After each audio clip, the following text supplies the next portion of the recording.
In today's video, I'm going to teach you how to change keyboard settings in Bluestacks 5. By the end, you'll have your games responding exactly the way you want, with keys that feel natural and precise. Start by launching Bluestacks 5.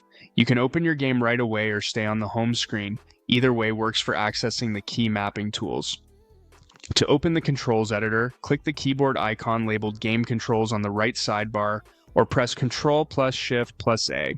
This brings up the keyboard settings panel where all your mappings live. To edit existing controls, simply click any on-screen control in the panel or overlay, like your WASD movement, jump, or shoot. Then press the new key you want to assign. You'll see the binding update immediately. For example, if you prefer your jump action on J instead of space, click jump and press J. Keep an eye out for conflicts. If two actions share the same key, you may trigger the wrong move in the middle of a match. If you need controls that aren't there yet, head into Advanced Controls. Choose the type that matches your game's need. Tap Spot is perfect for single buttons like Interact, Reload, or Skill triggers. D-pad helps with directional movement and pairs well with WASD. Shooting mode supports mouse aim for shooter-style gameplay.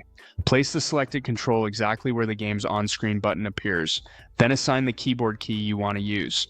Think of these as virtual touch points that your keyboard will activate. Next, fine-tune the layout. Drag each control to align with the game's buttons and resize when the option is available so the touch area neatly covers the target. Good alignment prevents missed inputs and keeps your actions consistent across screens and resolutions. When you're satisfied, click Save in the top right to apply everything, then exit the editor. Test your controls in-game to confirm that each action fires as expected.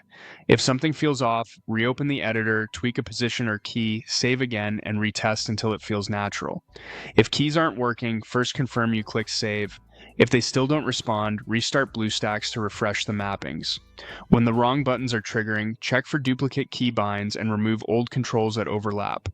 If you notice keyboard delay, enable high performance mode in Bluestacks to prioritize performance, and close background apps to free up system resources. That's all you need to customize your keyboard in Bluestacks 5. With a few thoughtful changes and a quick test, your controls will feel tailor-made for your playstyle.